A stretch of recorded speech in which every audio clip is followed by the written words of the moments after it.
여러분 안녕하십니까? 대한민국 대표 경제 뉴스 뉴스플러스 시작합니다. 오늘 준비된 소식 살펴볼까요? 네, 메타버스 의료 산업으로 확산이 되고 있습니다. 조만간 직접 투자도 가능해질 것으로 기대가 되고 있는데 의료계 메타버스 어떻게 이루어지는지 알아볼 예정입니다. 예. 그리고 대통령직 인수위원회 공식 출범했습니다. 역시나 친시장 정책들 예상이 되고 있는데 세부담은 낮추고 부동산 정책도 대손질에 나설 것으로 보입니다. 마지막으로 우리나라 배터리 관련주들 뜻밖의 부진을 겪고 있죠. 차세대 배터리 도입 속도를 높여서 대응에 나선 우리 기업들 자세히 조명해 보겠습니다. 네, 투자의 깊이를 더하는 뉴스플러스 지금 바로 시작합니다.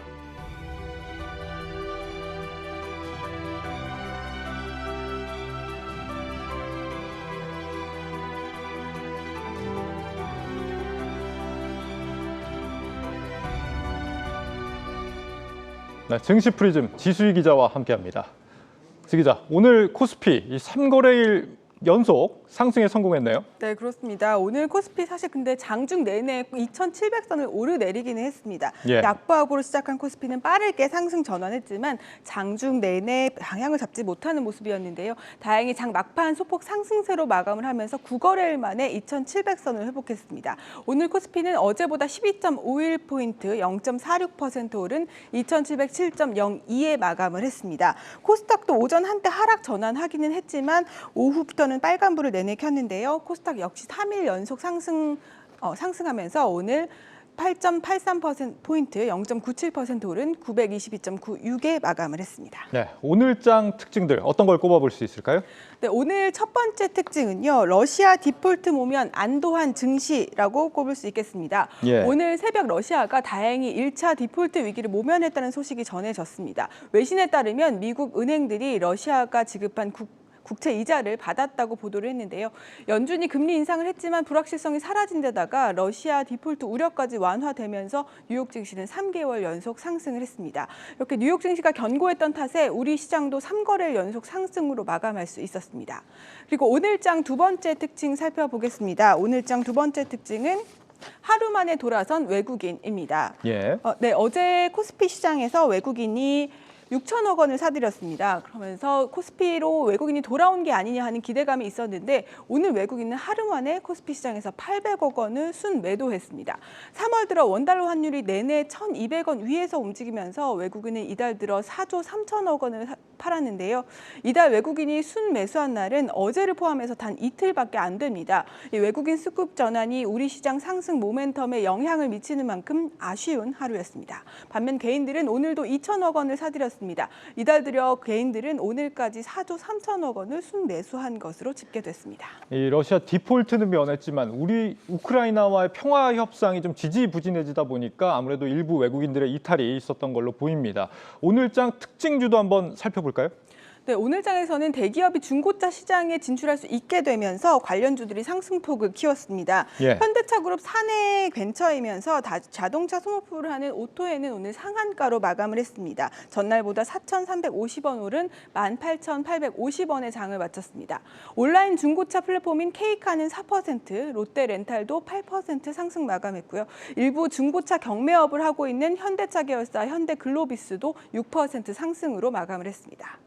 그리고 두 번째 특징주는 오늘 상장한 유일 로보틱스입니다. 오늘 로봇 훈풍의 따상에 성공을 했는데요. 예. 삼성전자가 로봇 사업을 확대한다는 소식에 수혜를 받으면서 오늘 26,000원에 마감을 했습니다. 또 어제 이어서 다른 로봇주들도 오늘까지 잘 나갔는데요. 휴림로봇과 로보로보, 유진로봇 등이 오늘 모두 강세로 마감했습니다. 반가운 소식입니다. 요즘 청약시장에서 훈풍이 불었다는 얘기 거의 못 들어본 것 같은데요. 네, 그렇습니다. 증시 변동성이 좀 확대되면서 상장을 철회한 기업도 있고요. 또 공모가를 예상보다 낮게 받은 기업도 있었는데요. 예. 하지만 이렇게 한파가 몰아치는 가운데서도 역대급 수익률을 기록한 공모주들도 있습니다. 관련 내용은 박혜린 기자가 자세하게 분석해드립니다. 오늘 코스닥 시장에 상장한 유일 로보틱스. 공모가 10,000원에 시작해 시초가 2만 원 기록하더니 상한가로 직행한 이른바 따상을 기록했습니다. 오늘 상한가를 기록한 또 다른 주인공인 오토엔. 상장한 지 2달도 채 되지 않은 새내기주인데 벌써 공모가와 비교하면 현재 주가 256%가량 높습니다. 혁세장에도 IPO 불패 신화가 꺼지지 않은 걸까? 아닙니다. 올해 새내기 중 절반 이상은 현재 주가가 공모가를 이렇게 밑돌고 있고 현대 엔지니어링과 대명에너지, 보르노이 등 약세장이 계속되자 이 증시 상장 문턱에서 발을 돌린 기업도 이렇게 적지 않습니다. 이들의 운명을 가른 건 성장성과 기술력. 전문가들은 IPO 시장의 가장 큰 힘이 유동성인 만큼 유동성이 줄어드는 가운데 이 분산된 자금이 기술력을 필두로 옥석 가리기가 심화되고 있다고 조언하고 있습니다. 즉 기업의 성장성이 투자의 성패를 가르고 이 성장성을 명확하게 예측하기 어렵다면 최소한 기관 수요 예측과 일반 청약 과정에서 시장의 관심 여부는 따져봐야 한다는 겁니다. IPO 혹한기 속에 이달 증시 입성을 앞두고 있는 곳은 모두 3곳으로 공구음원과 세아 메카닉스, 코람코 더원 리츠로 총 3곳입니다. 이들의 일반 투자자 청약 경쟁률은 각각 7.54대 1과 2,476대 1, 451대 1로 이 평가가 극명하게 갈린 만큼 상장 후 주가도 엇갈릴 것으로 예상됩니다. 전문가들은 최근 시장의 변동성이 큰 만큼 보수적인 투자자라면 IPO 시장에서도 하반기를 준비하는 것이 조금은 더 현명하다고 조언하고 있습니다. 하반기로 갈수록 증시 안정화를 기대해 볼 수 있고 이 마켓컬리와 소카, 카카오 모빌리티 등 조단위 대여급 기업들이 하반기를 목표로 증시 입성을 준비하고 있기 때문입니다. 네, 박혜린 기자 수고했습니다. 이번에는 다음 주 주목할 일정들 알아볼까요? 네, 우리 시간으로 오늘 밤에 바이든 대통령과 시진핑 주석이 우크라이나 사태와 관련한 통화를 할 것으로 보입니다. 예. 러시아가 우크라이나를 침공한 지 4주차에 접어들었는데 우크라이나 사태의 향방을 가를 결정적인 해결책이 제시되는지 좀 지켜봐야 하고요. 또 20일에는 우리 수출입 동향이 발표가 됩니다. 지난 2월에는 역대 2월 중 최대치를 기록하는 등 좋은 수치가 나왔는데 우리 기업 실적과 관련된 만큼 주시할 필요가 있습니다. 그리고 23일에는 인플레 상황을 살펴볼 수 있는 한국의 소비자 물가 지수도 발표됩니다. 네, 증시 프리즘 지수희 기자였습니다.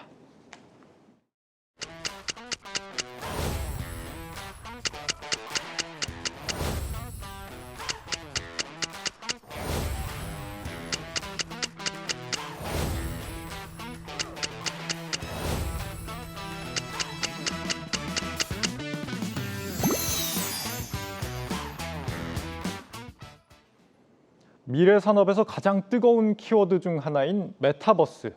더 이상 이 게임 업계의 전유물이 아닌 것 같습니다. 이 의료 시장에 요즘 그야말로 메타버스 열풍이 불고 있습니다. 사업이 기대를 모으면서 조만간 관련 상장사도 만나볼 수 있을 전망입니다. 먼저 유호성 기자 리포트 보시고 이어가겠습니다. 수술대 위에 누운 환자의 머리 위로 종양의 위치가 떠오릅니다. 의료진들이 뇌종양 환자를 수술하기 전 증강현실로 환자의 머릿속을 구현하고 최적의 수술 경로를 찾는 겁니다. 이 영상은 감마나이프 방사선 수술에서 증강현실을 적용해 본 것입니다. 환자 움직임을 증강현실로 모니터링해서 환자에 대한 방사선 노출을 줄일 수가 있겠습니다. 이렇게 증강현실 등의 메타버스 기반 기술이 의료의 미충족 수요를 해결하고 의료 발전에 도움을 줄 수가 있겠습니다. 이 기술 개발에 참여한 메디컬 IP는 지난해 200억 원 규모의 시리즈 C 투자 유치에 성공하며 벤처캐피털 업계가 주목하는 기업으로 떠올랐습니다. 특히 환자의 인체를 구현하는 메디컬 메타버스를 이용하면 실습용 해부체인 카데바 없이도 수술 경험을 마음껏 쌓을 수 있어 교육기관의 문의가 많습니다. 실제 이제 이런 메타버스 융합 기술들이 결국 의료에 적용되면서 앞으로 이제 쓰임새가 굉장히 많아질 것이라고 예고하고 있고요. 의료진, 나아가서는 환자, 그리고 환자의 가족들까지도 몰입하고 이해하고 서로 같이 소통할 수 있게끔 하실 수 있는 그런 유일한 수단으로서 굉장히 기대되고 있기 때문입니다. 가상현실과 3D 프린팅 기술을 활용해 수술 솔루션을 개발한 애니메디 솔루션도 벤처 투자 업계가 주목하는 곳 중 하나입니다. 유방보존술, 코성용술의 두각을 나타내고 있는데 성장성이 높은 미용 분야로도 확장할 수 있습니다. 회사 측은 올해 코스닥 상장을 추진하겠다는 계획입니다. 다만 벤처 기업들의 기대와는 달리 높아진 IPO 문턱을 넘는 것도 또 하나의 관건입니다. 최근 기술 특례를 통해 상장한 기업들이 실적이 부진하거나 상장 폐지 위기에 몰리는 등 악재가 터지면서 한국거래소는 기술 특례 상장제도 요건 강화를 예고했습니다. 투자자들도 기술 특례 제도를 이용한 기업들이 실적 부진에 시달리는 등 기대에 부응하지 못하면서 이에 대한 곱지 않은 시선을 보내는 터라 업체들이 이를 극복하는 것도 하나의 과제입니다. 한국경제TV 유호성입니다. 네, 의사가 없어도 치료할 수 있는 시대 정말 멀지 않은 것 같습니다. 산업적으로 어떤 의미가 있는지 전문가와 함께 알아보도록 하겠습니다. 서울대병원 강남센터 최은경 외과 교수 그리고 저희 김수진 기자 나와 있습니다. 두 분 어서 오십시오. 안녕하세요. 안녕하세요. 이 서울의대 교수진들을 주축으로 만들어진 연구 조직이죠. 의료 메타버스 연구회. 네. 여기 총무 이사를 맡고 계셔서 저희가 이번에 좀 모시게 됐습니다. 네. 이 의료 메타버스 정식 연구 조직으로는 국내에서 거의 유일한 거 아닌가요? 예, 맞습니다. 그렇죠.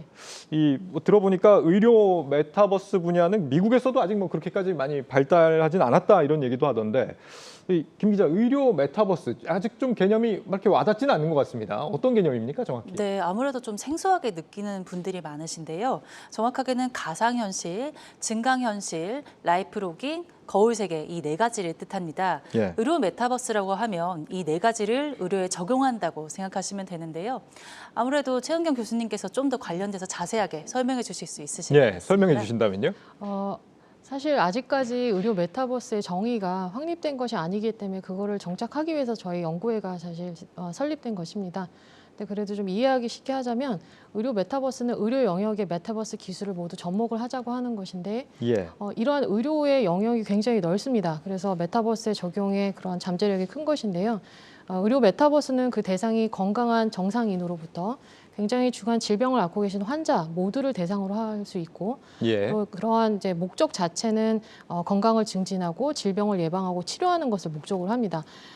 그리고 그 의료 메타버스의 그 수요자라는 것이 꼭 비의료인 환자를 위한 것이 아니라 의료를 제공하는 의료진 또 의료진이 되기 위한 학생들을 대상으로 하기 때문에 그 포텐셜이 굉장히 크다고 할 수 있겠습니다. 교육 분야에서도 쓸 수 있고 예. 뭐 들어보니까 뭐 수술 내비게이션, 예. 뭐 원격 로봇 수술 혹은 뭐 의사들 간의 어떤 협진이 가능한 예. 이런 부분들을 생각하면 좀 쉽게 이해가 되지 않을까 싶습니다. 이 교수님이 생각하실 때 지금은 이제 구현이 되지는 않는 단계지만 만약에 우리가 최종점에 도달하게 됐을 때 의료 메타버스가 구현할 수 있는 어떤 미래를 상상해 보자면 뭐 어떤 걸 좀 우리가 생각해 볼 수 있을까요? 아직 미래가 그릴 만큼 이제 준비가 된 것은 아니지만 예. 굉장히 무궁무진합니다. 우리가 의료진의 입장에서 본다면 과거에 SF 영화에서 나왔던 어떠한 정보를 가지고도 환자를 완전히 치유하거나 건강 수명을 연장할 수 있는 그런 단계를 가져올 수 있는데 이제 역할을 할 수 있고 예. 또 의료진에게도 굉장히 많은 도움이 될 수 있기 때문에 상상했던 것이 현실로 올 수 있는 그런 가장 좋은 도구가 될 것 같습니다. 그렇군요. 앞서 리포트에서 보니까 이미 뭐 의료에서 많이 활용이 되고 있는 것 같더라고요. 네, 어떤 게 가상현실을 있습니까? 이용해서 이제 수술 계획을 짜는데 적용하는 것을 아까 보셨는데요. 예. 이 외에도 각종 디지털 기기 등을 이용한 그런 시뮬레이션을 한다거나 그리고 의료진, 의대생 교육에 위한 의료 시뮬레이션, 디지털 치료제, 의학 정보, 병원 정보 제공 등이 현재 의료 메타버스에서 사용되거나 활발하게 시도되고 있습니다. 이를 통해서 이제 수술 부작용 위험을 줄인다거나 아니면 의료진이나 환자에게 조금 더 정보 이해도를 높일 수 있다라는 그런 장점이 있다고 생각하시면 되겠습니다. 그렇군요. 지금 관련 기업들이 상장을 준비하고 있다 이런 거죠? 네, 아무래도 이런 기업들은 기술 특례 상장을 할 가능성이 큽니다. 기술 특례 상장. 네. 그러니까 요건에는 안 맞아도 기술력이 좋은 기업들 같은 경우는 좀 빠르게 심사를 해서 상장을 시켜주는 이런 제도인데 앞서 리포트에서도 나왔지만 좀 실현 가능성에 대해서 의구심도 좀 있는 것 같습니다. 요즘 뭐 이렇게 상장한 기업들 약간 좀 문제들이 많았잖아요. 네, 아무래도 조금 문제들이 있었는데 잘 아시는 신라젠이라던가 큐리언트 등이 있었는데요. 예. 그래서 최근 한국거래소가 기술 특례 상장 제도를 다시 손보겠다고 밝힌 바가 있습니다. 이런 기술 특례 상장 기업들의 상장 폐지 혹은 거래 정지 등이 좀 이어지면서 기술 특례 상장 기준을 전면 재검토하기로 한 건데요. 예. 때문에 기술 특례 상장이 앞으로는 쉽지 않을 거다라는 그런 시각도 있는 게 사실입니다. 엄격하게 이뤄져야 투자자를 보호할 수 있다는 목소리도 커지고 있는데요. 관련해 가지고 저희 조명현 고려대 경영대학 교수 인터뷰 보고 가시겠습니다. 회사들을 잘 옥석을 가려서 뽑아야 되는데 한꺼번에 테마식으로 이렇게 막 뽑혀가지고 간다면 나중에 부실화될 가능성이 높은 기업들도 같이 편성해서 올라올 가능성이 높기 때문에 기술 특례 상장 심사가 좀 더 엄격한 기준으로 이루어져야 될 것 같고 트랙 레코드가 있으니까 그걸 잘 살펴보고 어떤 식으로 해왔는가 어떤 식의 퍼포먼스를 내고 있는가를 잘 분석을 해서 선정을 한다면 기술 특례 제도의 취지도 살리면서 기본적으로 시장에서 투자자들도 보호를 하게 되는 네, 이렇게 걱정하시는 분들도 많은데요. 한편 업계에서는 승산이 있다. 이런 입장입니다. 예. 의료 분야에서 최근 가상 증강 현실에 대한 필요성이 굉장히 커지고 있고 임상 연구도 활발하게 진행되는 중 현장에서 이게 많이 쓰이고 있거든요. 예. 그러다 보니까 메타버스 시스템이 수술의 안전성 혹은 안정성을 높이는 데 필요하고 국내 의료진들이 도입에 애를 쓰고 있어서 이런 관련 기업들도 크게 성장할 수밖에 없는 건 사실입니다. 그러나 기업별로 차이가 있으니까 투자자분들께서는 옥석을 잘 가려야겠죠. 그러니까 앞으로 이제 기술 특례 상장 제도가 개편이 된다고는 하지만 아무래도 이제 결국에는 기술력을 보고 그 기술력을 볼 수 있는 전문가들을 좀 더 강화하겠다, 좀 더 엄격하게 심사하겠다는 것이기 때문에 결과적으로는 이제 좋은 기술이 충분히 있다면 승산이 있다 이렇게 볼 수도 있겠습니다. 그렇습니다. 교수님이 들어보니까 의료 메타버스 꽤 좀 유망해 보인다 이런 생각이 드는데 실제 의료계 내부에서도 이런 메타버스에 대한 유망함을 좀 공감을 하고 있나요? 예, 많이 하고 있습니다. 한 10년 전부터 의료계에서 이제 화두가 되었던 키워드는 정밀의학, 개인 맞춤형 의학, 인공지능, 의료 빅데이터 같은 것들인데요. 10년 동안 계속적으로 많은 연구가 이루어졌지만 이것을 아우를 수 있는 기술이 마땅치 않았던 것이 사실입니다. 예. 근데 최근에 드러난 그런 메타버스의 특징들은 이런 것들을 충분히 구현할 수 있기 때문에 가능할 것으로 보입니다. 그렇군요. 지금 뭐 다른 나라도 이 분야는 아직 좀 개척 단계다라는 얘기를 들었는데 지금 세계적으로 그러면 우리나라가 좀 앞서 나갈 수 있는 단계에 있다라고 보십니까? 한국의 의료 수준 자체가 워낙 뛰어나고 또 한국 의료는 새로운 기술이 있으면 도입하는 것이 굉장히 적극적입니다. 그래서 개별적인 AR이나 VR, 인공지능 개별적인 것은 굉장히 발전이 되었고요. 그것을 하나로 아우를 수 있는 플랫폼은 메타버스에 대한 개념이 정립이 된다면 저희가 굉장히 큰 승산이 있을 것으로 보입니다. 그렇군요. 그렇다면 의료 메타버스를 구현하는 데 있어서 교수님께서 좀 생각하시기에 이런 기술을 쓰는 기업들이 좀 앞으로 유망할 것으로 보인다라고 혹시 생각해 보실 만한 게 있다면 어떤 게 있을까요? 의료 메타버스의 그 기술에 해당하는 4가지 AR, VR, 거울 세계 등등 이 것들을 하나로 아우를 수 있는 기술을 가지고 있는 것이 중요합니다. 개별적인 것에 대한 기술을 가지고 있는 기업은 굉장히 많은데요. 예. 그것을 쉽게 말해서 오케스트레이션 할 수 있는 그런 그 기업이 좀 부족하기 때문에 그래서 실용화되는 데에서 한계가 있는 것 같습니다. 그래서 예. 오히려 기술 자체보다는 그것을 이제 구현할 수 있는 그런 이제 연주자 같은 역할을 할 수 있는 기업이 좀 필요할 것으로 보입니다. 기술들을 잘 융합해서 구현할 수 있는 기업을 예. 찾아보는 게 좋겠다 이런 말씀이십니다. 네, 메타버스가 궁극적으로 이제 메타버스 의료가 의료 행위가 될 수 있거든요. 예. 이 부분에 대한 우려도 있을 것 같은데요. 교수님 어떻게 생각하시나요? 예. 메타버스가 주로 게임이나 엔터테인먼트에 되어 있었는데 이것이 의료 메타버스로 오면 굉장히 생각할 것이 많습니다. 제일 첫 번째는 의료 메타버스는 의료 행위이기 때문에 그 정보의 정확성 그리고 기술의 안전성이 보장되지 않으면 절대로 실현될 수가 없습니다. 그런 예. 것들이 있고 또 개인 정보 보안 문제라든지 또 중요한 것이 그 의료계에서의 그 메타버스에 대한 그 필요성이랑 산업계에서의 그 주고자 하는 그런 이제 요구도가 간극이 좀 있습니다. 그래서 굉장히 좋은 제품이 만들어졌어도 의료계에서 사용하지 않으면 무용지물이 될 수가 있거든요. 그래서 그런 간극을 좁히기 위한 그런 협업이 필요할 것으로 보입니다. 지금 거기에 이어서 좀 여쭤보자면 들어보니까 이제 의사와 환자 사이에 이제 원격 진료를 하는 게 국내에서는 법으로는 아직 좀 금지가 돼 있다고 들었습니다. 예, 맞습니다. 이게 제도적으로 좀 안 맞는 부분들이 있는 모양이죠, 아직. 아직까지는 풀어야 될 일들이 많이 있고요. 하지만 메타버스라는 것이 태생적으로 원격 의료는 떼놓고 생각할 수는 없습니다. 예, 하기 때문에 사회적 합의를 위한 제도적 마련이 반드시 필요할 것으로 보입니다. 그렇군요. 그렇다면 의료 메타버스 산업 성장을 위해서 좀 제도적으로 지금 이런 것들이 좀 마련돼야 한다라고 보시는 게 있다면 어떤 게 있을까요? 항상 새로운 신기술은 이제 제도적인 규제에 대한 것들이 많이 있는데요. 저희가 새로운 의료 기술을 그 의료 시스템에 도입을 하면 거쳐야 될 항상 이제 필요한 3가지 것들이 임상윤리위원회의 심의, 그리고 그것을 통한 임상시험의 검증, 또 그것을 통한 제도권의 승인인데 지금 현재는 메타버스에 특화된 그런 제도가 마련되어 있지는 않습니다. 예. 그래서 그런 것들이 뭔가 발전하기 위해서는 현재 마련되어 있는 뭐 제약이라든지 다른 기존의 의료기기의 평가 시스템으로는 그 발전 속도를 따라 나갈 수가 없기 때문에 이에 대한 보완이 필요할 것으로 보입니다. 알겠습니다.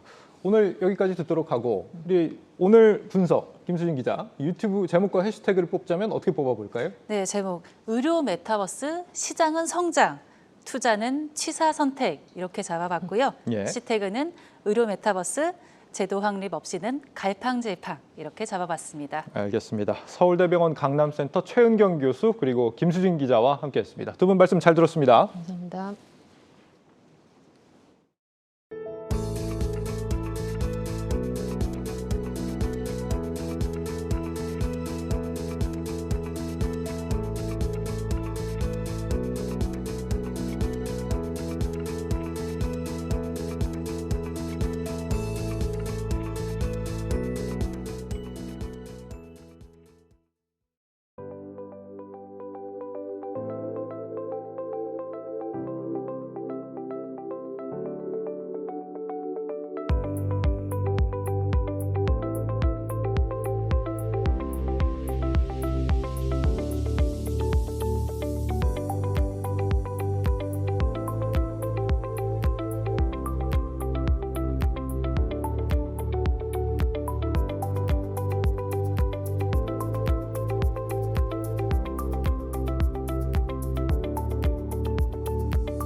제20대 대통령직 인수위원회가 정식으로 출범합니다. 국정과제의 모든 기준은 국익과 국민이 우선되어야 할 것입니다.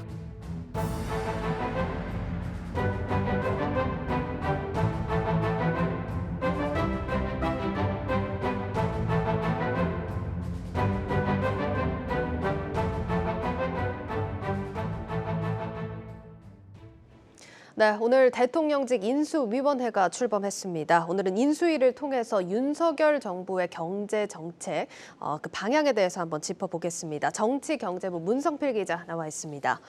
예, 문 기자, 그럼 인수위 구성 다 마무리가 된 겁니까 지금? 네, 큰 틀에서 인수위 구성은 끝났습니다. 네. 다만 이 전문위원, 실무위원 인선도 늦어도 주말까지 마무리될 예정입니다. 인수위가 어떻게 구성됐는지 한창률 기자 리포트 먼저 보시겠습니다. 경제 1분과 인수위원인 최상목 전 차관과 김소영 신성환 교수는 철저한 시장주의자입니다. 윤석열 대통령 당선인이 내세웠던 시장의 원리를 존중하겠다는 답을 찾는데 중요한 역할을 맡았습니다. 문재인 정부가 내세웠던 소득주도 성장도 시장 중심의 성장과 복지 선순환 구조로 바뀌게 됩니다. 규제 일변도의 부동산 분야는 공급 확대와 세제 완화 정책을 통해 시장에서 답을 찾아나갈 계획입니다. 미래 먹거리와 일자리 정책을 만들어야 하는 경제 2분과도 전문가들이 포진해 있습니다. 이창양 카이스트 교수를 중심으로 왕윤정 교수, 유흥환 전 ESG 혁신그룹장, 고산 대표가 정책을 설계합니다. 미래 성장 산업을 위한 창의적 인적 자본 확충 마련에 주력하고 가상화폐, 메타버스, 블록체인 등 디지털 경제의 새로운 길을 제시할 예정입니다. 여기에 탄소 중립 시대를 위한 에너지 산업과 원자력, 항공우주 산업 정책 마련에 나섭니다. 이렇게 경제분과 인수위원들이 학자나 전문가 위주로 구성된 만큼 당선인은 유능한 정부의 국정지표를 확실하게 추진할 것이라고 강조합니다. 윤석열 정부가 지향하는 인선의 방향이 있습니다. 축적된 경험을 토대로 해서 그래서 전문성을 갖고 있는 말씀드린 실수하지 않는 아마추어가 아닌 인재를 구하고자 함에 초점을 맞추고 있습니다. 시장 중심의 경제 정책을 살리기 위해 전문가 중심 인선을 강조한 만큼 경제 방향 설정에 대한 기업과 시장의 관심은 더욱 커지고 있습니다. 한국경제TV 한창률입니다. 네, 시장 중심의 경제 정책 예고가 됐습니다. 문 기자, 일단 각 분과 구성원들을 보면 이 정책 청사진을 좀 미리 확인해 볼 수 있지 않을까요? 네, 맞습니다. 먼저 이제 경제 정책과 거시 경제를 맡게 될 경제 1분과부터 살펴보도록 하겠습니다. 네. 이 간사를 맡고 있는 최상목 농협대 총장, 지난해 전체 경제 관료들과 함께 책을 발간했습니다. 여기서 경제정책 방향성을 엿볼 수 있었는데요. 이 책에서 주목할 부분 규제 완화입니다. 이 대통령직 직속 규제개혁위원회에 실권을 부여해야 한다고 주장하고 있는데 실제 윤 당선인도 공약집에 이 같은 내용을 담은 바가 있습니다. 파격적인 수준의 규제 혁신 방안이 나올 가능성이 큰 겁니다. 네, 지금 그리고 또 앞서 자료 화면에서 보셨던 김소영 서울대 경제학부 교수도 또 많이 거론이 되고 있는데 시장 중심 정책에 중요한 역할을 맡을 거다 이런 예상들이 나오고 있더라고요. 네, 맞습니다. 이 김소영 교수는요, 언론 인터뷰를 통해서 많은 이야기를 해왔는데요. 특히나 이 큰 정부 중심의 소득주도 성장, 경제 정책을 강하게 비판해 왔습니다. 뭐 CG로도 보고 계실 텐데 때문에 규제 혁신 등을 통해서 민간 중심의 경제 성장 정책을 주장할 것으로 보입니다. 이와 함께 신성환 홍익대 경영학부 교수는요. 부동산 대출 규제 완화 등 금융 경제 정책을 맡게 될 것으로 보입니다. 신 교수는 그동안 인터뷰에서 금융당국의 가계부채 총량 관리 대책을 비판한 바 있습니다. 예, 그렇군요. 지금 1분과 이렇게 살펴봤고 2분과도 한번 살펴볼까요? 네, 이 경제 2분과에는요 좀 특이합니다. 네. SK그룹 출신이 3명이나 포함이 되어 있습니다. 그러니까 기업 현장을 경험한 학자들이 많다는 건데요. 예. 먼저 SK 하이닉스에서 사회이사를 맡았고 카이스트에서 연구개발 전략을 연구한 이창양 교수는 기업의 기술 개발 지원을 주장할 것으로 보입니다. 여기에 또 이제 SK 중국경제연구소장을 맡은 바 있는 왕윤종 교수는요. 전 세계 공급망 대응과 관련해서 역할을 할 것으로 보이고요. 예. 또 유웅환 전 SK텔레콤 ESG 혁신그룹장은 기업 문화를 통한 혁신을 강조할 것으로 예상이 됩니다. 예, 지금 이렇게 쭉 한번 살펴봤습니다. 지금 경제와 관련된 인수위원 몇몇을 좀 살펴봤는데 투자자들이 주목해야 될 부분 좀 어떤 걸 꼽을 수 있을까요? 뭐 당연히 아시겠지만 과학기술 전문가인 안철수 인수위원장이 인수위를 이끄는 만큼 당연히 IT, 바이오, 항공우주 등 신산업 분야를 챙겨봐야 될 것 같습니다. 여기에 탈원전 정책 폐기가 확실시되는 만큼 당연히 원자력 관련 기술을 보유한 회사들도 주목해야 할 것 같습니다. 다만 탈원전이 탄소 중립을 역행하는 것이 아니라 함께 가는 정책인 만큼 탄소 제로 관련 회사들도 여전히 살펴봐야 합니다. 여기에 ESG는 전 세계적으로 피할 수 없는 흐름인 만큼 ESG 관련 정책들도 윤석열 정부에서 중요시될 것으로 보입니다. 네, 근데 지금 일단 부동산과 관련한 부문이 좀 빠져 있다 이런 지적이 나오는데 인수인에 전문가가 없다 이런 얘기는 무슨 얘기입니까 이게? 사실 이 부동산 정책의 대손질을 예고했잖아요. 때문에 인수위 구성을 받는데 부동산 관련 부과가 없어서 의아해하시는 분들이 많았습니다. 이에 김은혜 당선인 대변인이 이야기를 했습니다. 윤 당선인이 국민의힘 후보로 결정되고 나서 첫 SNS가 부동산이었다. 그리고 중앙정부, 지자체, 민간이 부동산 정책을 세밀하게 다룰 것이다. 이렇게 이야기를 했습니다. 조만간 부동산 정책에 대한 정책 결과물이 나올 것으로 예상이 됩니다. 이 부분은 저희가 계속 취재해서 시청자분들께 알려드리도록 하겠습니다. 네, 알겠습니다. 자, 마지막으로 문 기자 그럼 유튜브 내용, 제목과 해시태그 뽑아보죠. 네, 제목은요. 마고른 인수위, 와이노믹스 청사진 나왔다. 이렇게 했고요. 해시태그는 와이노믹스, 경제관료 오비의 부활, 그리고 부동산 어디로 갔니? 이렇게 3개로 꼽아봤습니다. 알겠습니다. 자, 이렇게 인수위를 통해서 윤석열 정부 경제 정책 청사진 짚어봤습니다. 정치경제부 문성필 기자였습니다.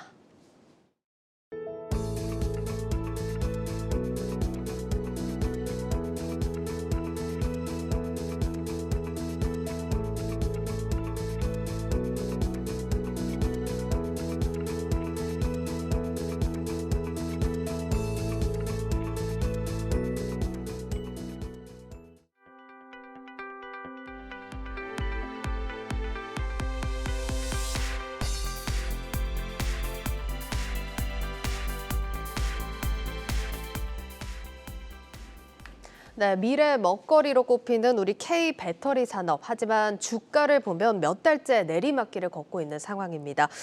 오늘은 심층 분석에서 답보 상태에 있는 국내 배터리 업계 상황 진단해 보겠습니다. 먼저 신재근 기자가 주요 배터리 기업들의 주가 정리해봤습니다. 네, 먼저 그래프 보시겠습니다. 삼성 SDI와 LG 에너지 솔루션, SK 이노베이션의 최근 주가 흐름입니다. 이들 모두 1월 중순 이후 주가가 하향 곡선을 그리고 있고 지난해 고점과 비교했을 땐 주가가 반토막이 났습니다.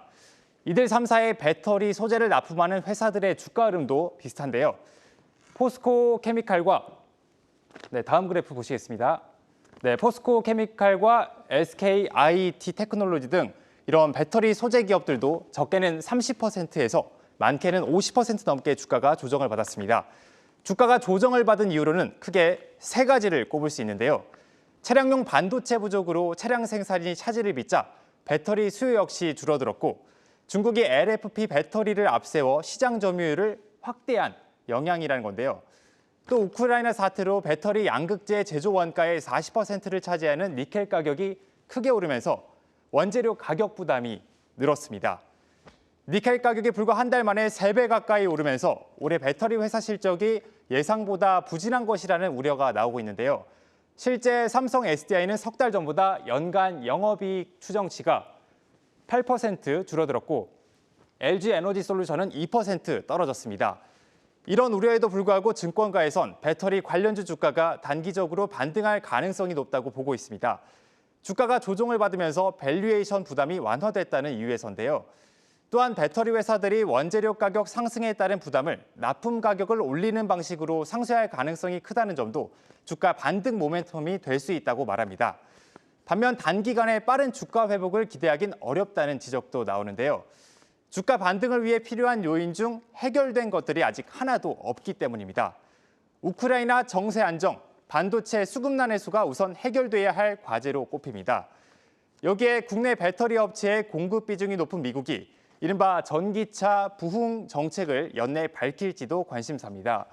전기차 보조금 지급과 세액 공제, 그리고 충전 인프라 확충 등을 담은 바이든 정부의 사회 인프라 투자 법안이 올해 만약에 통과를 하게 되면 배터리 관련주들의 투자 심리에도 도움이 될 거라는 분석입니다. 마지막으로 전기차 배터리의 게임 체인저가 될 수 있는 전고체 배터리 개발 여부도 주가에 영향을 주는 요인이란 평가입니다. 지금까지 배터리 관련주 주가 동향 전해드렸습니다. 네, 계속해서 산업부 임원식 기자와 자세한 얘기 나눠보겠습니다. 임 기자, 앞서 내용을 좀 한마디로 얘기하면 당분간 고점 회복하기 어렵다 이런 내용인데, 이게 아무래도 원자재 값이 뛰는 부분이 가장 큰 리스크로 좀 작용을 하고 있는 것 같습니다. 근데 사실 기업들 입장에서도 이거를 자체적으로 손쓸 수 있는 방안이 있다거나 이런 건 아니잖아요. 쉽지는 않을 것 같아요. 그렇습니다. 이 니켈을 비롯해서 이게 배터리의 그 핵심 원자재들 가격이 오르면은 그 오른 만큼 당장 이 배터리 값을 올리지 않는 한 큰 수익을 낼 수 있는 구조가 아니지 않습니까? 그쵸. 그런데 이 국내 배터리 업계가 가격을 또 쉽사리 올릴 수도 없는 처지입니다. 이 중국 배터리 회사들이 리튬 인산 철 배터리, 즉 이 LFP라고 해서 품질은 떨어지지만 값은 훨씬 싼 배터리로 시장을 공략한 지 오래거든요. 또 아시다시피 전기차 시장과 배터리 시장은 서로 이렇게 맞물려 있지 않습니까? 반도체 수급난으로 차량 생산에 애를 먹으면서 이 전기차 시장의 성장이 기대보다 더뎌진 게 사실입니다. 이런저런 이유로 이 높은 수익을 기대하기 어려울 거라는 전망들이 앞서면서 주가도 힘을 받지 못하고 있는 상황입니다. 그러니까 가격을 쉽게 올릴 수도 없고 전기차 시장 자체도 성장이 둔화되면서 이중고를 맞고 있다 이런 내용인데, 이게 사실 투자자들도 그렇지만 기업 입장에서도 굉장히 속 타들어가는 상황이잖아요. 네, 그렇죠. 이제 LG 에너지 솔루션, 이제 LG화학에서 분리됐던 이 배터리 사업부죠. 이 회사처럼 비슷한 게 이제 SK온, SK 이제 배터리 사업부인데, 이 SK온의 상황으로 답을 대신하겠습니다. 이 언제쯤 상장할지 관심이 높은데 직접 들어보시겠습니다. 아직 계획이 없어요. 계획은 없고요. 네, 이 시장이 굉장한 관심사인데 우리 앞서 이제 보도했던 신재근 기자가 직접 이렇게 물어봤는데, 이 지동섭 사장이 단박에 선을 그냥 그어버리죠. 상장 계획이 당분간 없다고 이렇게 얘기를 하고 있고요. 또 어제 열린 이 삼성 SDI 주주총회에서 주가 부양책에 관한 이 주주들의 질문이 있었습니다. 여기에 이 전영현 삼성 SDI 부회장이 현재 주식 시장이 침체돼 있고 투자에 비해 이 주식 가치가 인정을 받지 못하고 있다며 시장에서 보는 것만큼 큰 우려는 없을 거다. 올해 1분기 나아가서 상반기 중 주가가 회복될 것으로 내다보고 있습니다. 근데 우크라이나 사태를 비롯한 악재들이 당장 언제쯤 해결될 거라고 단언할 수는 없지만요. 그럼에도 이 성장 잠재력에 비해서 지금 배터리 주가가 너무 낮은 게 아니냐. 이게 이제 배터리 업계와 증권업계 다수의 시각입니다. 요컨대 이 예측 불허의 상황들로 인해서 수익성이 다소 기대 못 미칠 수도 있지만 그렇다고 해서 과도한 비관론을 가질 필요도 없다는 말로 정리하겠습니다. 예, 지금 상황이 좀 애매하네요. 알겠습니다. 자, 일단 국내 배터리 업계 내부로 이번에는 한번 들어가 볼 텐데 꿈의 배터리입니다. 전고체 배터리 기술 어디까지 발전을 했냐 이 부분이 가장 화두인 요즘인데 지금 인터 배터리 전시회 열리고 있는데 또 직접 다녀오셨잖아요. 네. 어떤가요? 분위기가? 어제부터 이제 내일까지 사흘 동안 이제 열리는 이제 배터리 관련 전시회인데 지금 네. 서울 삼성동에서 열리고 있습니다. 예. 해마다 열려 서울에 이제 10회를 맞이했는데요. 처음에는 이게 배터리 전시를 제가 잘못 왔나 이게 왜냐하면 전기차들이 너무 많이 전시돼 있어가지고 자동차 전시인 줄 알았어요. 예. 저마다 이 자사 배터리가 들어가는 대표 차량들을 부스 한 중앙에 설치를 해서 배터리 기술력을 뽐내느라고 분주했는데 네. 방금 말씀하신 대로 가장 눈에 띄었던 게 이 전고체 배터리였습니다. 예. 이 전해질이 액체가 아닌 고체인 배터리로 기존보다 이 안전성이나 또 에너지 밀도가 높다는 게 장점인데요. 불과 몇 달 전만 해도 아직은 멀었다며 전고체 배터리의 개발이 나왔던 이 양산 시점에 대해서 기업들이 구체적인 얘기를 하길 되게 꺼려했습니다. 맞아요. 예. 그런데 이번 전시회에선 양산 시기까지 구체적인 로드맵을 다 제시를 했습니다. 네. 먼저 LG 에너지 솔루션의 경우는 2026년 고분자계 전고체 배터리, 또 4년 뒤에 황화물계 전고체 배터리를 내놓겠다고 했고요. 또 최근 전고체 배터리 시범 이 생산에 착공에 들어간 삼성 SDI도 2027년부터 본격적인 양산에 들어가겠다고 밝혔습니다. 예. 그런가 하면은 이 SK온은 배터리 셀 3억 개가 이 전기차에 들어가는 동안 불 한 번 나지 않은 이 비법이라면서 이 배터리 열 차단 기술을 선보이기도 했습니다. 전고체 배터리 양산 시점까지 지금 공개가 됐다는 건데 중국이나 일본 업체들 긴장하지 않을까 싶어요. 아무래도 이 전기차 시대 이 배터리 시장을 놓고 한중일 세 나라가 3파전을 벌이면은 예. 결국은 이 초격차만이 답이 아닐까 이런 생각이 듭니다. 특히 중국산 저가 배터리의 물량 공세에 대항하려면 결국은 이 기술 우위로 승부해야 한다고 보고 있는 거거든요. 네. 국내 배터리 업계가 국내외에 생산 거점을 마련해 이 자체 배터리 생산 능력을 확대하는 데 안간힘을 쏟고 있지만 또 한편으로는 미국과 유럽 등 이 선진 완성차 회사들과 합작 회사를 세워서 배터리를 생산, 공급하는 데에도 사활을 걸고 있습니다. 네. 즉 이 완성차 회사들이 당장 전기차 배터리를 생산하기에는 버거운 만큼 배터리 합작 공장을 지어서 공급처를 안정적으로 확보하겠다는 어떤 그런 계산에서거든요. 예. 꿈의 배터리인 이 전고체 배터리로 승부수를 띄운 만큼 국내 배터리 회사들이 어느 완성차 회사와 손을 잡을지 예의주시하면서 주가를 살피는 게 어떨까 합니다. 네, 알겠습니다. 자, 마지막으로 오늘 내용 유튜브 제목과 해시태그로 정리해 볼까요? 네, 뭐 유튜브 제목은 꿈의 배터리가 이제 현실로 점점 다가오고 있으니까 꿈의 배터리 이 전고체 시대를 앞당긴다로 하고 네. 해시태그는 역시 전고체 배터리 초격차로 하겠습니다. 네, 이 초격차 기술 기대해 보도록 하겠습니다. 산업부 임원식 기자였습니다.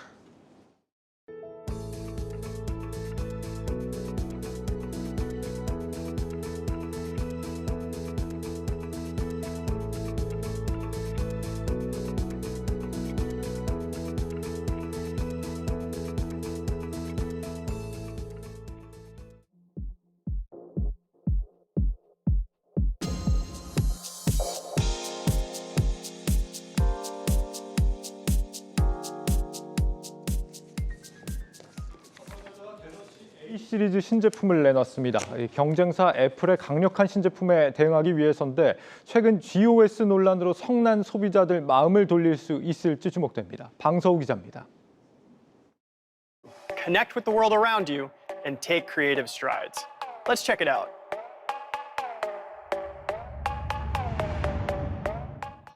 이번에 공개된 갤럭시 A53과 A33은 카메라와 배터리 성능이 경쟁 모델인 아이폰 SE3를 압도합니다.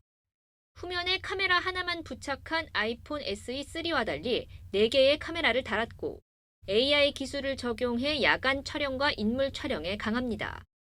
또한 앵글에 들어온 불필요한 사물을 지우거나 고화질로 보정할 수 있습니다. With improved night mode, the cameras in the Galaxy A53 and A33 come with powerful AI that synthesizes up to 12 frames at once, producing stunning shots with less noise and blur. 5000mAh의 대용량 배터리를 탑재해 충전 걱정도 덜었습니다. 12시간 만에 방전되는 아이폰 SE3와 달리 최대 이틀까지 쓸 수 있습니다. 삼성전자는 이처럼 강력한 기능을 갖춘 갤럭시 A 시리즈를 상반기에 순차적으로 선보여 중저가 폰 시장에서 우위를 점한다는 계획입니다. 신흥국을 중심으로 5G 스마트폰에 대한 수요가 확대되면서 프리미엄을 고집하던 애플마저 중저가폰 시장에 뛰어들었기 때문입니다. GOS 논란으로 인해 기대작이었던 갤럭시 S22 판매가 위축될 수 있다는 우려도 삼성전자를 압박하는 요인 중 하나입니다. 갤럭시 A는 최저가 라인인 갤럭시 M과 함께 삼성전자 전체 스마트폰 출하량의 80%가량을 차지합니다. 삼성전자 입장에서는 라인업을 확대하고 소비자들한테 교체 수요를 일으킬 수 있는 유발을 준다면은 매출에 상당히 기여를 할 거로 저희는 전망을 하고 있습니다. 다만 중저가 제품에 지나치게 공을 들이다가 자칫 카니발라이제이션, 즉 자사 제품 잠식이 발생할 수 있다는 우려도 나옵니다. 50만 원대 제품에 100만 원대 제품의 기능을 넣어 가성비는 높였지만 그것이 도리어 기존 제품의 점유율을 깎아먹을 수 있다는 겁니다. 신제품의 오히려 구모델에 통한 카니발라이제이션이 되는 우리가 부정적인 카니발라이제이션이 될 수도 있는 거죠. 이에 대해 삼성전자는 상반기 갤럭시 A 시리즈를 흥행시키고 하반기에는 폴더블 폰 신제품을 출시하는 등 차별화된 전략으로 시장 점유율을 지킨다는 계획입니다. 한국경제TV 방서우입니다. 바이오 기업들이 자사주 취득이나 배당 같은 주주 달래기에 열을 올리고 있습니다. 최근 특별한 악재가 없는데도 주가가 크게 떨어지자 대응에 나선 겁니다. 신동호 기자입니다. 가장 적극적으로 주주 달래기에 나선 곳은 셀트리온 그룹입니다. 셀트리온과 셀트리온 헬스케어는 연초 1,500억 원 규모의 자사주 취득을 결정했습니다. 당초 자사주 취득 기간으로 3달을 예정했지만 두 회사 모두 한 달여 만에 매입을 완료했고 또 한 번 자사주를 사들였습니다. 그만큼 적극적으로 장내에서 자사주를 취득한 셈입니다. 메디톡스와 DHP 코리아 등 다른 바이오 기업도 자사주를 사들이며 주주가치 제고 노력에 동참했습니다. 과감한 현금 배당도 서슴지 않았습니다. ST바이오센서가 1,280억 원 규모로 배당하기로 한 데 이어 시젠과 휴마시스, 랩지노믹스 등도 배당에 나섰습니다. 전통제약사 가운데 유한양행이 260억 원을 배당하기로 했고 GC 녹십자와 한미약품, 대웅제약, 특히 HK인후에는 창사 이래 첫 배당을 했습니다. 하지만 주주들을 달래기엔 아직 역부족입니다. 여기에 자사주 매입은 매출이 발생해 이익 잉여금이 있어야 가능하지만 연구개발 단계에 있는 많은 바이오 기업들은 오히려 손실을 껴안고 있기 때문에 자사주 취득을 하고 싶어도 할 수 없는 상황입니다. 무증하고 경영진의 주식 취득 공시 대주주는 배당을 포기하는 주주 정책을 펴는 게 맞지 않나라고. 전문가들은 주주 친화 정책이 수급 개선 등 일부 효과를 보겠지만 제약바이오 업종에 대한 시장의 기대를 높이려면 주목할 만한 연구개발 성과가 필요하다고 이야기합니다. 일부 기업의 주요 파이프라인이 연구에 진척이 없거나 관리 부실이 드러나는 등 제약바이오 업종 전반에 걸친 시장의 불신이 최근 이어지고 있는 주가 약세의 원인으로 꼽히는 가운데 올해 코로나 이슈에서 벗어나 기업들은 신약 개발 등에서 고무적인 성과를 확보해야 하는 시점입니다. 한국경제TV 신동호입니다. 이렇게 바이오 기업들의 주주가치 제고 노력이 활발해지는 건 반길 일이지만 진짜 주주 친화 정책은 따로 있다는 지적도 나옵니다. 업계 전반에 대한 신뢰를 떨어뜨리는 이른바 깜깜이 공시를 해결하는 게 더 시급하다는 겁니다. 이어서 정재용 기자입니다. 지난해 3월부터 현재까지 한국거래소가 코스닥 시장에서 불성실 공시법인으로 지정한 건수는 총 85건. 이 가운데 제약바이오, 의료기기 관련 기업은 총 20곳이나 됩니다. 중복 건수를 포함하면 전체의 약 30%를 차지합니다. 오스템 임플란트 같은 특수 상황도 있지만 유바이오로직스나 엔지캠 생명과학처럼 주요 사업 내용을 제때 공시하지 않은 사례가 많습니다. 신약 개발 현황이 주가 등락을 좌우한다는 점에서 임상시험 정보는 소액주주들에게 가장 중요한 투자 판단 지표가 됩니다. 이른바 깜깜이 공시만 제대로 해결해도 현실적인 주주 친화 정책이 될 수 있다는 설명입니다. 이 회사들이 배당을 할 여력도 없고 그다음에 자사주를 살 여력도 별로 없어 보입니다. 그리고 요즘 시장에서 바이오 기업들이 돈을 펀딩하는 데도 상당히 어려움을 겪고 있고요. 그러면 바이오 기업들은 시장에서 기대하는 본인들이 추구하고 있는 그런 어떤 기술력을 가지고 실질적인 뭔가를 아웃풋을 만들어내서 시장에서 자신들의 어떤 그 존재 이유, 그런 것들을 보여줌으로써 이런 기류에 맞춰 한국거래소는 포괄 공시 가이드라인을 시행해 임상시험 공시 의무를 더 강화하고 있습니다. 임상 기관으로부터 결과값을 받게 되면 반응률, 완전 관해 같은 통계 지표들을 의무적으로 공개해야 합니다. 지키지 못하면 불성실 공시 벌점에 따라 추후 벌금 등 제재를 받을 수 있습니다. 또 대법원이 지난 2016년 베링거 인겔하임에 대한 한미약품의 8,500억 원 규모 기술수출 계약 파기 늦장 공시에 대해 손해배상 소송을 낸 소액주주들 편을 들어주면서 공시를 제대로 안 하면 벌금 수준에서 끝나지 않게 될 가능성도 커졌습니다. 공시의 중요성이 날로 높아지면서 경영 투명성을 높이려는 기업들도 점점 늘어나는 추세입니다. 투자금 유치로 사업을 영위하는 바이오벤처 특성상 이제 투명한 공시는 선택이 아닌 필수로 자리 잡고 있습니다. 한국경제TV 정재용입니다.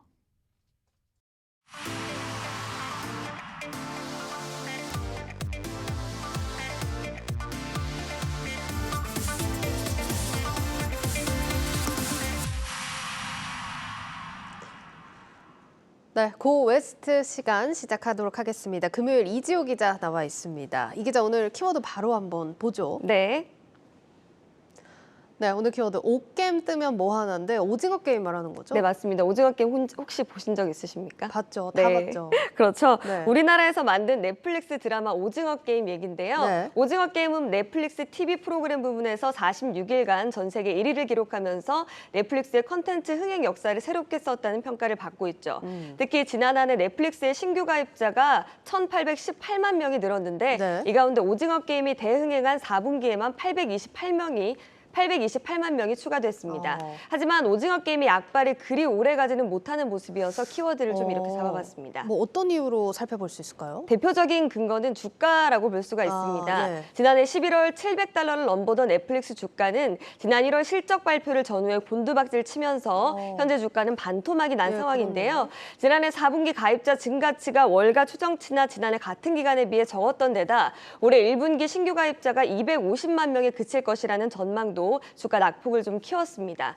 또 코로나 팬데믹 시기에 초고속 성장을 거듭하던 넷플릭스가 이 가입자 확보가 정체되면서 주가가 폭락하는 등 어려움을 겪고 있는 상황입니다. 그러니까 신규로 가입하는 사람이 예전만큼 늘지 않았다. 뭐 이런 내용인데 네. 뭐 대책 마련을 하고 있을까요, 넷플릭스? 그렇죠. 그런데 좀 콘텐츠의 질을 늘리는 방향이 아니라 네. 구독료를 인상하는 정책으로 수익성 악화에 좀 대처하려는 모습을 보이고 있다. 이런 지적들이 좀 나오고 있습니다. 네. 일례로 최근에 넷플릭스가 새 구독료 정책을 도입했는데요. 네. 한 가구에 함께 살지 않는 가족, 친구와 함께 컨텐츠 시청 계정을 공유하는 가입자를 대상으로 추가 요금을 부과한다는 내용입니다. 이런 분들 네, 굉장히 많으시잖아요. 네, 기존 넷플릭스 이용자들은 하나의 계정을 공유하면서 맞아요. n분의 1로 요금을 좀 지불해 왔는데 이제는 함께 살지 않은 사람들의 프로필을 한 계정 안에 추가하려면 별도의 요금을 지불해야 되는 거죠.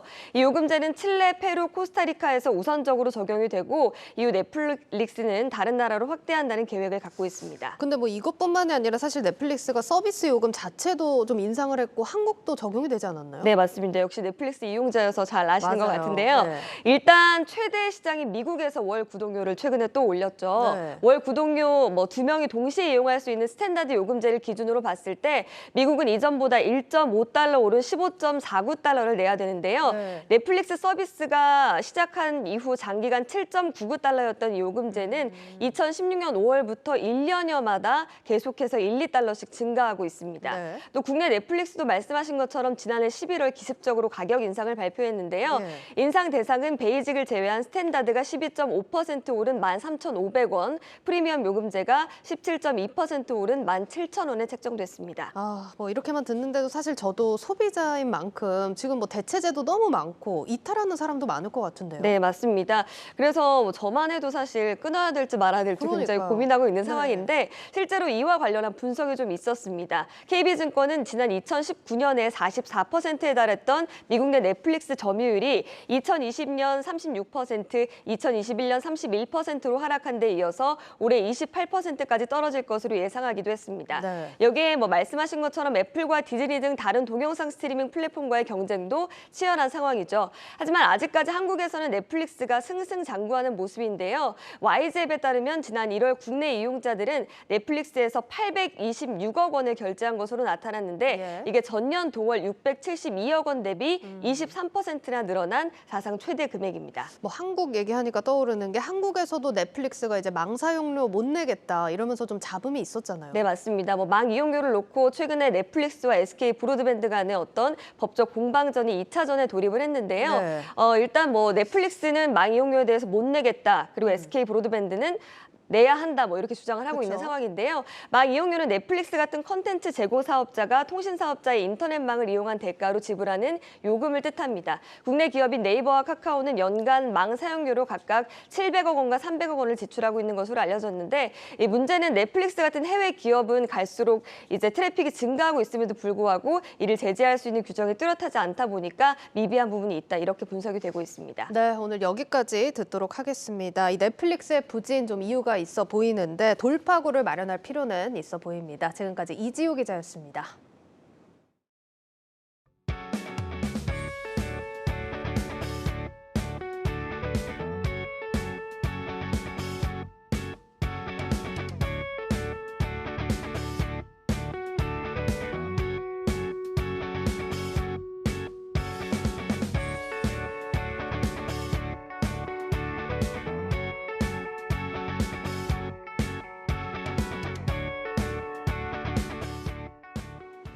내일자 한국경제신문 미리 보기 시작하겠습니다. 첫 번째 기사입니다. 시멘트 공급 대란에 관련주들이 줄줄이 오르고 있다는 소식입니다.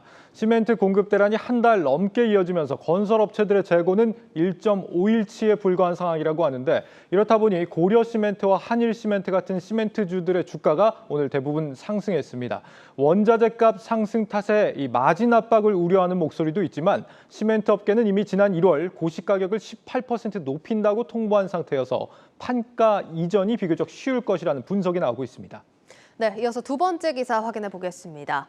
어제 정부가 중고차 판매업에 대한 생계형 적합 업종 지정을 하지 않기로 결정했죠. 이에 따라 현대차의 중고차 시장 진출길이 열리게 된 건데 어찌된 일인지 기존 중고차 관련주들이 급등하기 시작했다고 합니다. 대기업 진출로 온라인 중고차 시장이 커지면 중고차 1위인 K카가 시장 지배적 사업자로서 수혜가 가능하다는 분석이 나오고 있기 때문입니다. 키움증권은 이번 결정으로 롯데렌탈의 수혜가 가장 클 것으로 내다봤습니다. 중고차 판매 채널이 B2B에서 B2C까지 확대되면서 영업이익률이 개선될 수 있다는 거죠. 또 B2B 1위 업체인 현대글로비스도 시장 변화의 수혜주로 꼽혔다는 소식까지 전해드리겠습니다. 네, 뉴스플러스를 마치겠습니다. 여러분 고맙습니다.